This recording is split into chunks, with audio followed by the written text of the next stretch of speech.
ranching, also known as vermiculture. I guess I've been doing this since, oh my goodness, good 10 or more years. And it all started when I was donated, or DIGA was donated, a compost bin like the city gives out. You'll see it later in the slideshow. Also, a worm composter 360, which I use. So yes, I was donated 2 worm bins, and I kept the Worm Factory 360, which is more like a condo than a worm bin itself. So worm bins, you can get them from the city, or you can create them. You take one of those big plastic totes. Forget the name of those, Shireen. Do you? Like a Rubbermaid tote? Yes, that's it. And you just punch holes in the top and a few in the bottom and put a tray under it, because you get wonderful worm tea out the bottom, or leachate. So we'll talk about that a bit later.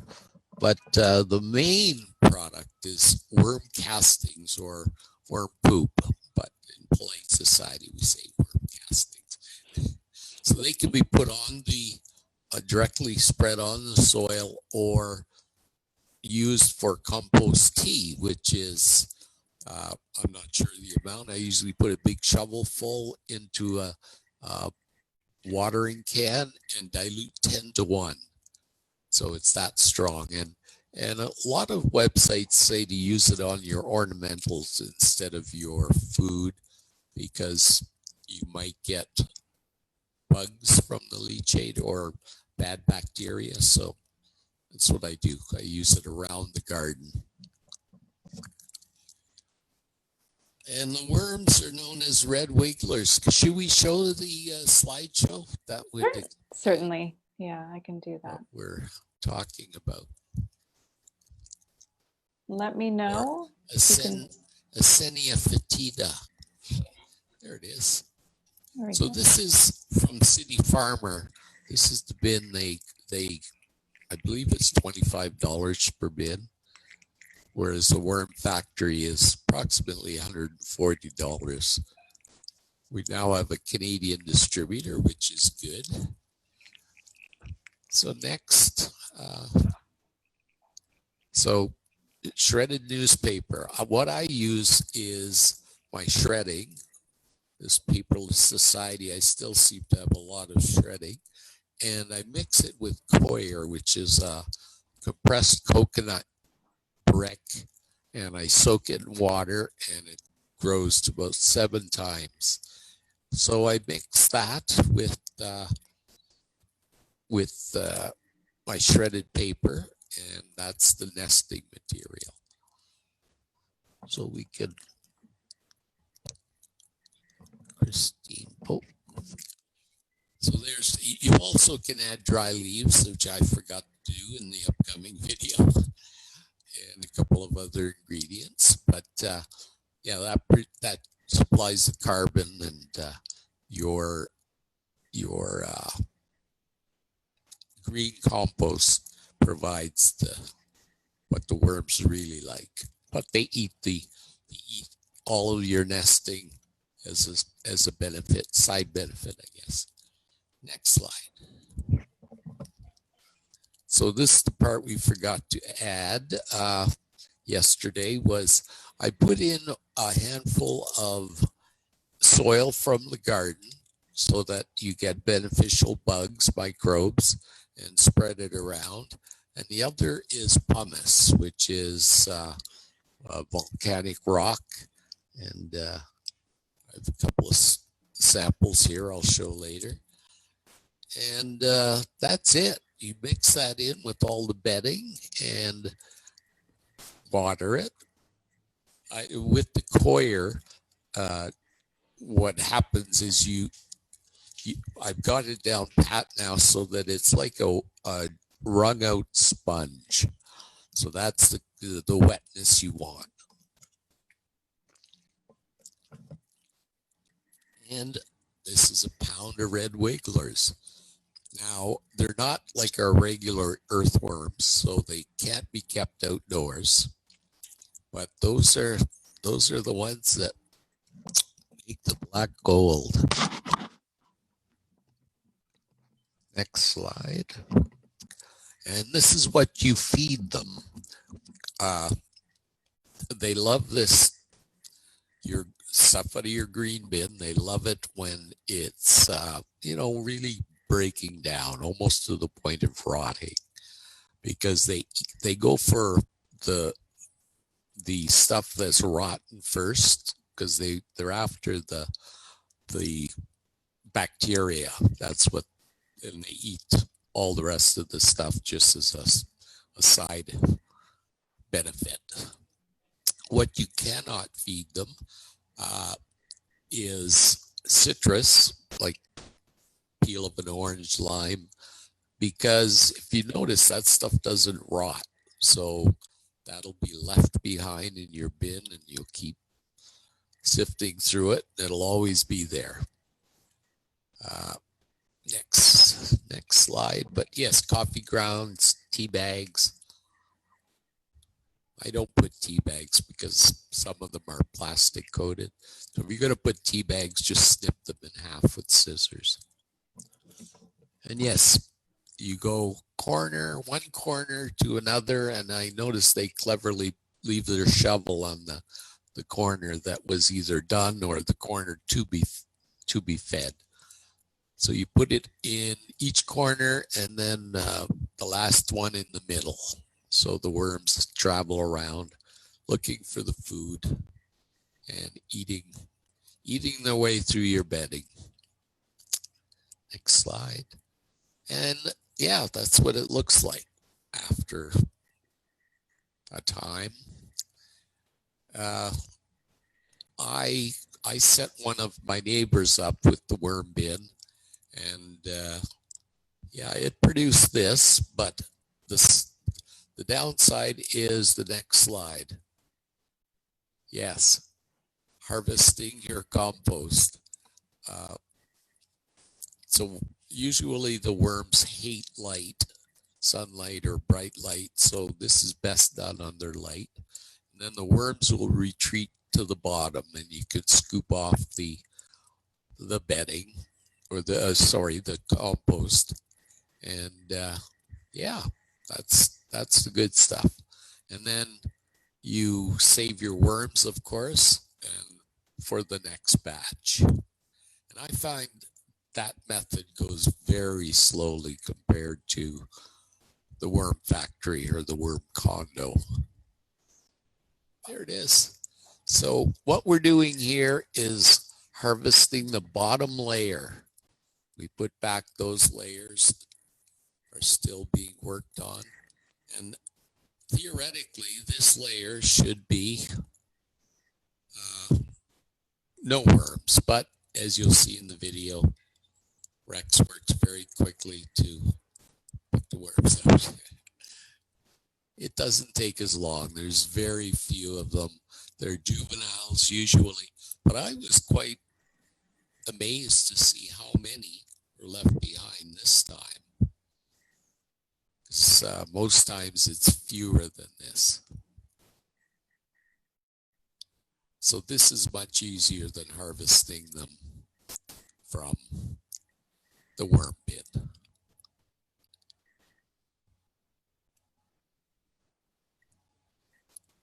So yeah, that's us harvesting. When I say us, you can see who's doing all the work. Thank you, Rex. So that's it. That's our these are the stragglers. And I think it's every 7 months they double in number of worms. And this is my black gold. So anybody who's vegan, of course, will not want to use compost from the farm. But vegans love my worm. They don't mind exploiting the worms. And with the worm factory, at the very base, you'll notice that I believe it's coming up. Those are seeds that have sprouted in the dark. Green pepper seeds, and this is the worm tea. Every time we feed it, we pour off a little bit. And there's Rex practicing COVID protocol.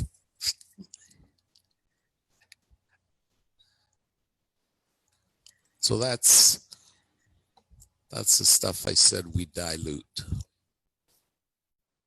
And here we are preparing another layer. So I call it the lasagna method. You place a layer of coir.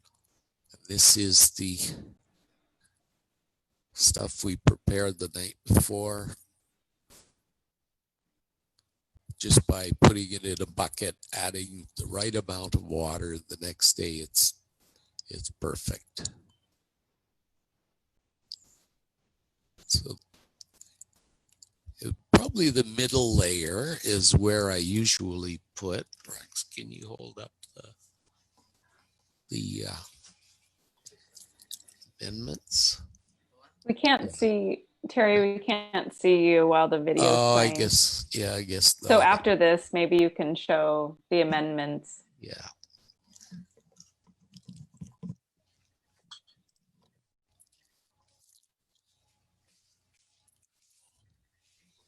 There we are, adding food. And as I say, they like it when it's very, very rotten, and they like it small. So I used to actually have a bullet that like a little blender that I used to blend up my stuff, but quit doing that. How often do you feed them? Whenever that little bin is filled up, that's actually my green waste bin. And whenever that's filled, we take it down and do a different corner. And now there's the new layer. Once I can't see any shredded paper, that's when I prepare the next level. And that's it. Much easier than the bin next to it, but I mean, if it's much more cost efficient to use the city one on the left. But that's basically it. And are there holes in the bottom of the bin? Like, will the worms crawl up to the next layer? Each level, like of those layers, has a basket type bottom, so that the worms separate themselves from the compost theoretically. So they travel upward where they can detect food. So that way they extract themselves from your compost, and it's not quite as messy as the worm bin. But, you know, separating worms, I think, would be some children's, your kid's favorite pastime. They'd be waiting to do it. And one addition, the amendments that I forgot to put in when we were shooting is the glacial rock dust. And Rex, can you hold that up?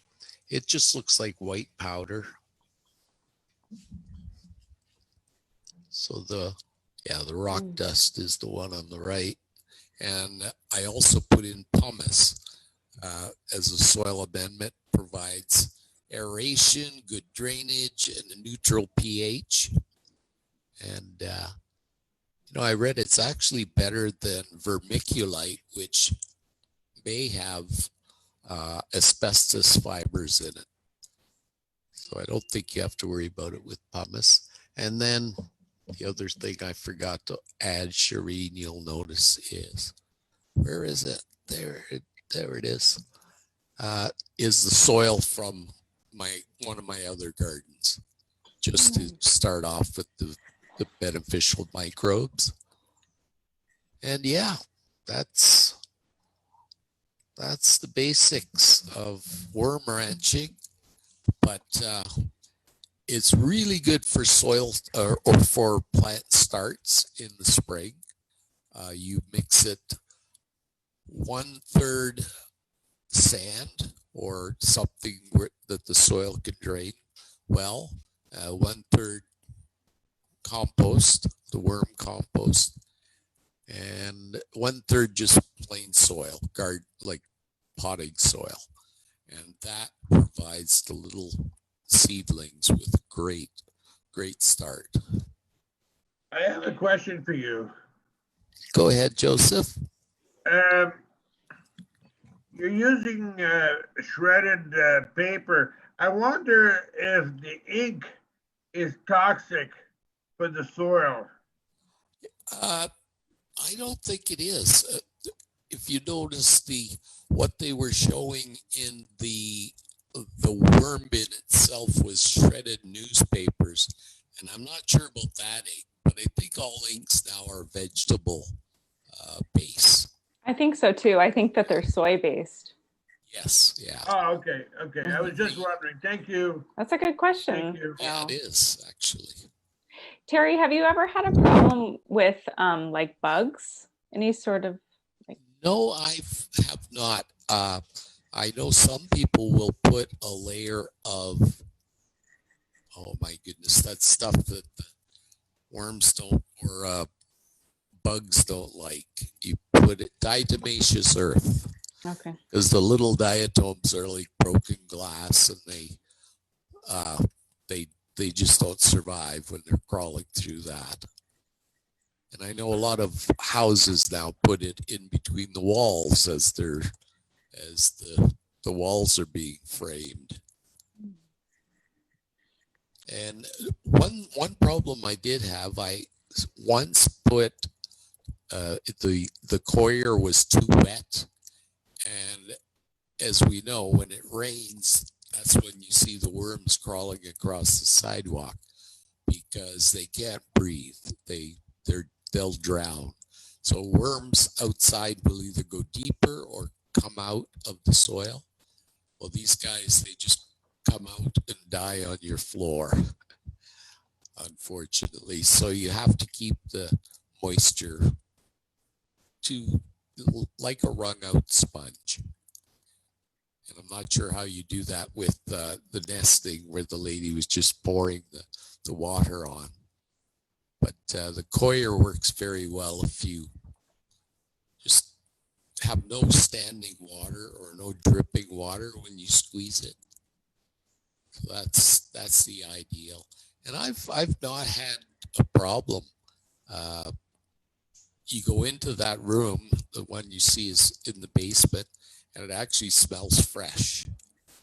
And you could certainly keep one on your balcony, depending. I think Vancouver, Victoria would be okay up against the window, but you can't keep them outdoors in general, just in a garden somewhere. The worm bin that you saw next to my worm composter that I use, all the worms died the first winter the lady had it because she had it up on the roof deck. So temperature is important. The wetness of your nesting material, and I'm sure there's a whole bunch of stuff I'm missing, Shereen. Well, I can I ask some more questions? I have just a couple. I find it to be so fascinating, and what a great way to get rid of your waste too. Exactly. So it relates to their food. So you were talking about they like broken down food, so they don't mind like moldy food, right? Oh, they love moldy food. Okay. They really do. That's what they love, is the broken down material. And I came across articles where they feed cow manure so that the cow manure is less, well, it's not as bad for the environment, because everything that we're, including your garbage, when it breaks down, it gives off methane, and methane is far worse greenhouse gas than CO2. I've read anywhere from 10 times to 20 times worse. Wow. So this is a great way, and I've come across applications where people have done it on a large scale basis, like huge worm bins. And I think that's a little further south where they can do it year round.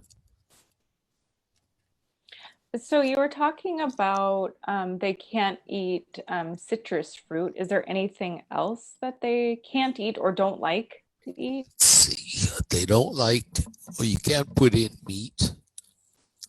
You know, most people put all of their garbage into the green bin, but the worms don't like meat, bones, fat, greasy stuff.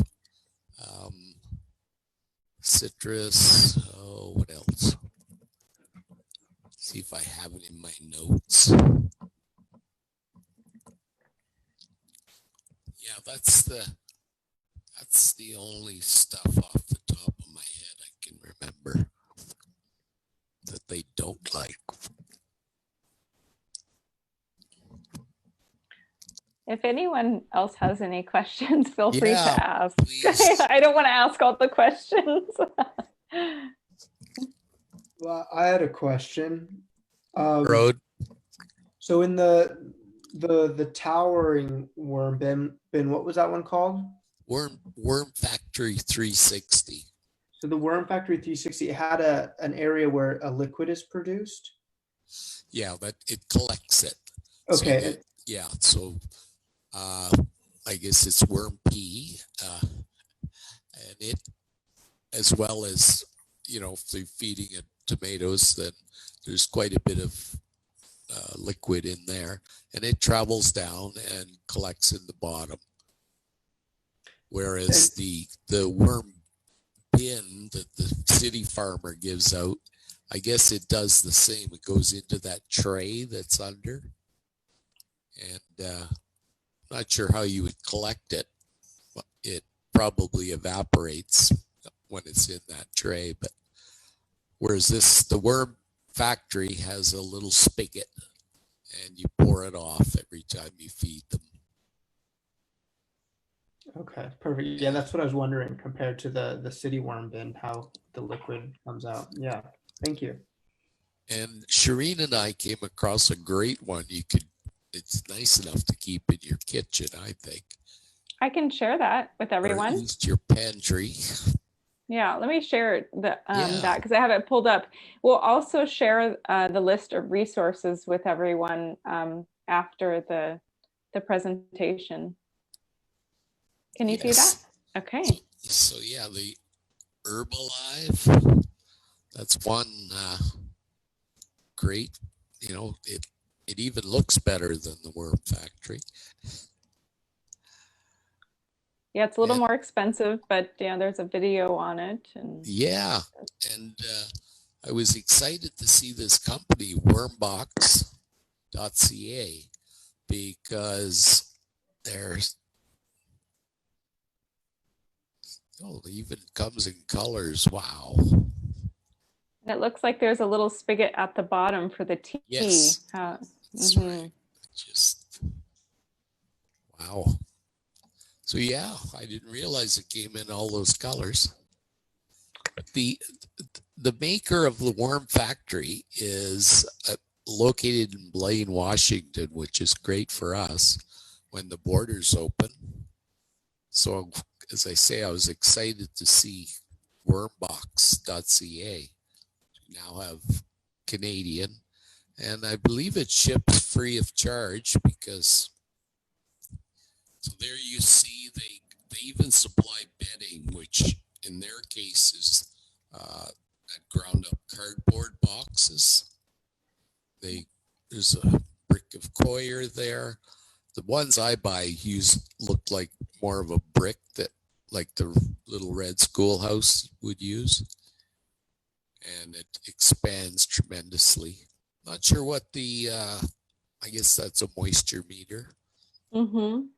And they supply a couple of little tools and instructions, which would have been great to have when I inherited this worm factory. But there was another model on that page. People can go there, I guess, wormbox.ca. Oh, I'll share it with the resources too. Yeah. And it was like a smaller version. Mm-hmm. It's probably a bin, much like the City Farmer's worm bin. But City Farmer will be in the resources, and they have worm composting demonstrations all the time. It's on Maple Street, Maple and 6th, I believe, right next to Maple Community Garden, where I garden. Yeah. I have a question for you. Sure. The liquid that you're draining out, what are you using this for again? Well, I use it for ornamentals. Actually, I used to use it on my garden until I read that. Just in leading up to this session, they say that it may contain bacteria that you don't want in your garden. So, yeah, we could just use it on the ornamental plants instead. Yeah. Okay. Much like Miracle Grow, the synthetic stuff. Yeah, you don't use. But you don't use it on your vegetables. Well, they one article I read recommended not. Okay. But I leave a jug upstairs at our roof garden. There's about 13 gardeners up there, and the one fellow just loves it. He uses it on his garden, and things grow great up there. Okay. Thank you. Yeah. Thank you. This may be a silly question, but can you use any other type of worms, or are the red wigglers the only ones? No, you can use. I've seen applications where people go into their worm, their regular composter, and they harvest worms from there to use in their worm bin. And, it doesn't take a lot of worms. They really multiply. I did have their reproductive rate somewhere here. Yeah. Within a few months, they've really multiplied. And seeing that I'm the only producer of food for them, it was saying that some of them die off, and they just compost in your composter or your worm factory. Have you ever had too many to where like they're crawling out of the bin? No, they don't usually crawl out unless it's too moist. That's the only time I've had them dying on the floor. Yeah, that's great. That's about all I can think of. But Can I ask a question, Terry? Yeah, you sure can. So where do you get these worms from? Well, I got mine from a fellow in Burnaby, but now the Wormbox.ca, they actually ship worms, guaranteed to be alive when they arrive. So it's a great resource because, as I say, I don't think the Nature's Footprint is the Blaine company. I don't think they supply worms.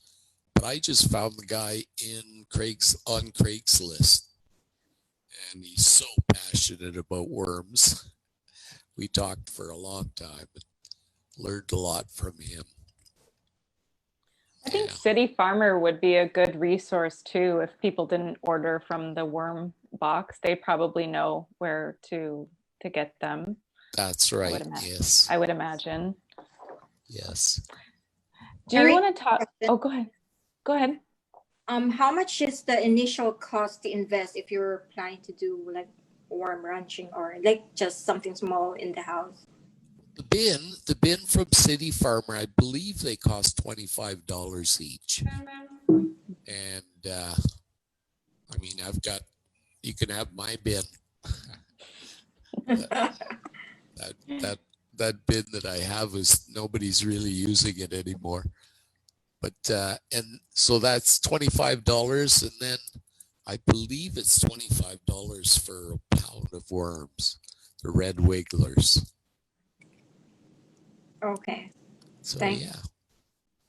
Is that what you need to get started? You said about a pound of worms to get. That's it. And then with the worm bin, you can just tear up newspapers. If anybody still has newspapers, flyers, that sort of thing. And yeah, or you can use coir and shredding like I do. I've got so many bags of shredding in reserve. Yeah, so it's not very expensive to get into. And as I say, much better than having a stinky green bin under your sink. That's true. It can get a little smelly at times. Yeah. So how often do you harvest the worm castings? Is that what they're called, castings? Worm castings, yes. Okay. I think it's probably every couple of months. But if you were a family of 4, say, and you would be producing a lot more green waste than I do. And you know, it would probably quicken the time that your worm castings are available. But I'm going to try them. I believe DIGA is going to have a seedling workshop in the spring when it comes. And I'll supply the material, the soil. That would be great. It would be great to have also just a side-by-side comparison, just for fun, you know, to experiment with. I'd love to. There are several university papers written. They were showing for strawberries. I believe it was, it was so many pounds per acre that they were using. So, I mean, compared to synthetic fertilizers that, you know, leach out into our rivers, the worm castings are far less toxic, I guess. Which probably leads, if there's no more question, leads into the movie that we have available for participants. You want to talk a little bit? Yeah, you want to talk a little bit about that? I haven't personally seen it. Oh, you haven't? No, okay. I haven't. I'm trying to remember now. Yeah, it just talks about the toxicity of, you know, chemical fertilizers and how, well, now they put herbicide on everything, kill all of the plants except for the ones that they plant afterwards, because and they also use quite a bit of the sprays, the chemical sprays to kill bugs, which kills all of these beneficial bacteria as well. So I think my little garden on the roof and at Maple Garden are much friendlier to the environment. I certainly seem to grow a lot of weeds around the raised bed because that's the rain, of course, leaches everything out. And boy, the weeds seem to love it. I've only seen your garden at Carrisdale, and your tomatoes just grew like crazy this year. Yeah, that was a jungle. Yeah. I had a jungle of beans on the roof, so that was my upstairs crop. Yeah, the name of the documentary is called Need to Grow. I haven't seen it, but I purchased it and I was just going to share it with everyone. So I'll give you access to it. Yes. And if for some reason the link doesn't work, just let me know and I can give you my code. Okay. And I believe we got it from, was it the Food Revolution? Yes, Food Revolution. You're right. Yeah. Mm-hmm. I get so many things in my inbox about worm composting. Red Wiggler. That's another site that I'll have to share. Yeah. And I guess, Shireen, you're going to send that out to everybody? I will after this. Mm-hmm. Okay. And so if anyone has any questions, either now, feel free to ask, or if you have any questions, you can just email them to me and I can pass them along to Terry. Yeah, I'd be happy to answer them. So hopefully we see you guys in the garden. Yeah. DIGA garden. Sounds good. Thank you so much for your help. Thank you. You're welcome, Joseph. My pleasure. Thank you. Thank you, Shireen. Thank you, Joseph. You have a good weekend, everybody. You too. Thank you. As well. Bye-bye. Thank you, Terry. Bye. You're welcome. Thanks, everyone.